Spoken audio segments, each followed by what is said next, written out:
allow me to go live without it having to mess up anything. Okay. All right, YouTube. We're gonna try this again because YouTube, let me make sure my hair be looking so lopsided. All right, let's get into it, y'all. Let me pull this back in here. All right, cool. All right, what's up, YouTube? Welcome to Rocking with the Stars. I am Petra. If you're new here, welcome. Okay, this is going to be uploaded onto my channel. If you want to book a reading with me, everything will be in the handles down below. Okay, my PayPal, my Cash App, all of that is going to be there. TikTok, what's up? Y'all know I've been with y'all. Hey, y'all. Okay, if y'all see me looking up, I'm on TikTok Live. My handle is in the description box below, but I wanted to get into what we're talking about. Okay. Also, TikTok, all of my handles is there. If you want to book a reading with me, those are the prices. All right. But yes, welcome, you guys. I really wanted to get into the topic, and I'm so appreciative of Miss Lady Savage bringing this topic into the forefront when it comes to divine masculine energy, but sacred divine masculine energy, but also divine feminine energy. This is what happens. I attract a lot of women into my space, and a lot of times I'm attracting women that are operating in their masculine energy, but it's an overly masculine energy. It's a toxic masculine energy. But here's the thing, they're not at fault for operating in that reality because society has taught us into constantly having to produce, overwork, overdo all of these different things in order to earn love, in order to earn recognition, in order to earn all of these things that society says that we need in order to survive in a society that's not really built for us. So this is why the topic at hand is divine intervention.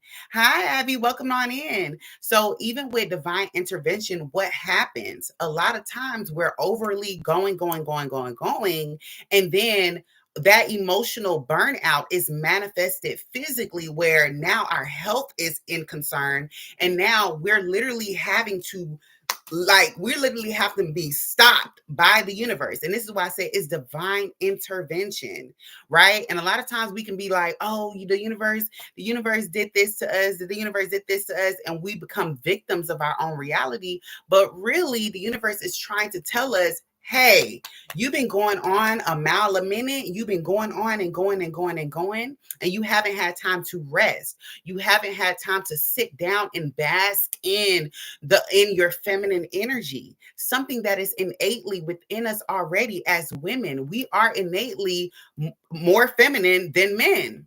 We have wombs. We literally birth life into the world.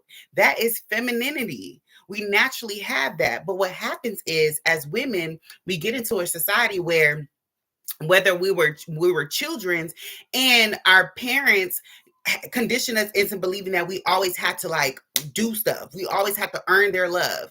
We always had to overwork. We always had to be the adults, even as children. Miss Lee, you said, wow, I've been experiencing this. Exactly. And this is why I said in my previous videos where the divine feminine is being awakened right now.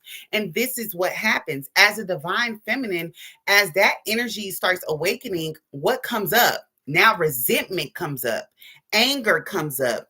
All of these emotions start coming up because in previous times, this is what happens. In previous times, we didn't stand up for ourselves. In previous times, we didn't speak about the things that we needed. In previous times, all of these times where we had a chance to speak about the things that we didn't like, to speak about the things about was taken from us, our energy was being drained, like relationships weren't pouring into us. A lot of these times we didn't speak up. So now we're harboring a lot of this resentment. But now as the divine feminine wakes up, what happens? All of this resentment, all of this rage, sacred rage, this anger, all of these things come up and we're like, what the heck is coming up? But this is because this is why we say the body remembers. The body keeps the score. The body remembers. Even if you kept on going, the body remembers all of these things. And now divine feminine remembers how many times masculine energy has taken from our energy, because masculine needs feminine energy. We have to understand men need women's energy, creative energy. The body definitely remembers. Exactly. So that's why we have to remember our worth. We are worthy. okay, of the things that our soul knows that we deserve. We are worthy of all of those things. But if we continuously trying to fit the narrative and trying to fit into a society that doesn't really love us, then guess what? We're going to always be met with resistance. We're going to always be met with not being fulfilled entirely. You know, there will always be people that will come into our reality trying to offer breadcrumbs. And I said this already. This is a problem. Men are providers for women and they forgot that exactly. But even with the term of providing, a lot of times society has taught us into believing like, oh, we mean providing as in like, you just give me a house and then there's no emotional security, there's no safety that's being provided. We have to understand there's also needs to be safety, because how does feminine energy flourish?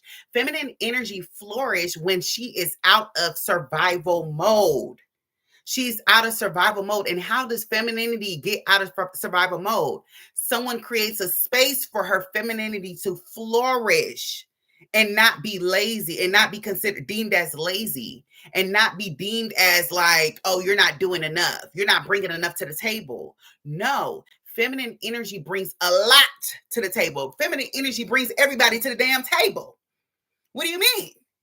Like, huh? Like, we have to be honest with ourselves. So this is how you actually start to understand your worth. You are worthy of all of these things.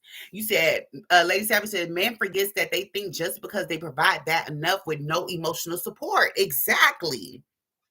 Because everything is internally. Society has taught us and believe that we should always be focused on the material. We should always be focused on, receiving materialistic things. You can be in a relationship and have all of your needs met materially, but if you do not feel safe internally, if that person does not create a space for you to feel safe, you will always be in survival mode. You would not, your body, your nervous system will not be able to know what peace feels like. You understand? Exactly. Emotional safety. And most of these men right now, emotionally chaotic. Exactly. But what happens? What happens? Because we have to understand, and this is not a shame to just all men, because here's the thing.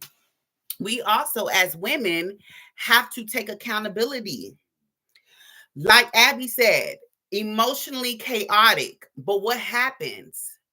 Women sleep with emotionally chaotic men, and we're taking on that energy while they're taking our life force, they're taking our creative force, and we're taking on that chaotic energy. And that's why now women are deemed as crazy. But we have to understand, when it comes to intercourse and all of these different things where our energies are being enmeshed, this is how that crazy and all of that thing come up. Right? Because we have to understand that we are choosing this for ourselves. You have to start asking yourself, what are you choosing? If you say, this is my standard, I'm not going to take anything less than this, and then the universe presents somebody that literally does not meet your criteria, that does not meet your standard, and you're accepting it, then you are part of the problem.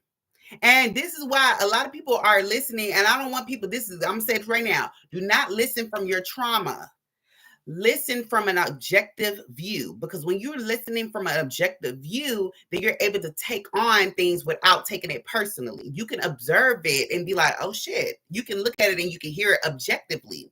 But the problem is, we always listen from the lens of our trauma. Oh, this person did this to me. Oh, this person did this to me. And that's why nobody's taking accountability. But we have to be mindful of the things that we're choosing in our reality. And you said being accountable in a world of unaccountable individuals, even with family too. Exactly. But this is why I said, is to stay rooted in your integrity, what you deem to be valuable. And I say this, what's up, Emma? Happy Sunday. Thank you for joining. But this is why I say this. I said, at this Taurus season, a lot of people are going to be able to sit in and be like, okay, why am I doing this? Also, Emma, let me know if it starts buffering again, because last time I had to delete the video from last time. So please let me know. I thank you for telling me as well. I appreciate that a lot. But yes, in this Taurus season, now the focus is, what are your values in life? What do you consider as valuable for you? And this pertains to relationships, friendships, jobs, all of these different things. What exactly do you value? Because if you're saying this, the universe is hearing what you're saying. God is hearing what you're saying, and God is going to test you. And you better be ready for this test. Because if you say, I want somebody that is emotionally intelligent, emotionally mature. I want someone that fills all of my boxes, that nurtures my soul, that allows me to be fully in my divine feminine energy. And then somebody comes in that literally brings chaos, that brings inconsistency, that brings emotional insecurities, that brings all of these things, and you're accepting that, then part of you believes that you deserve trash.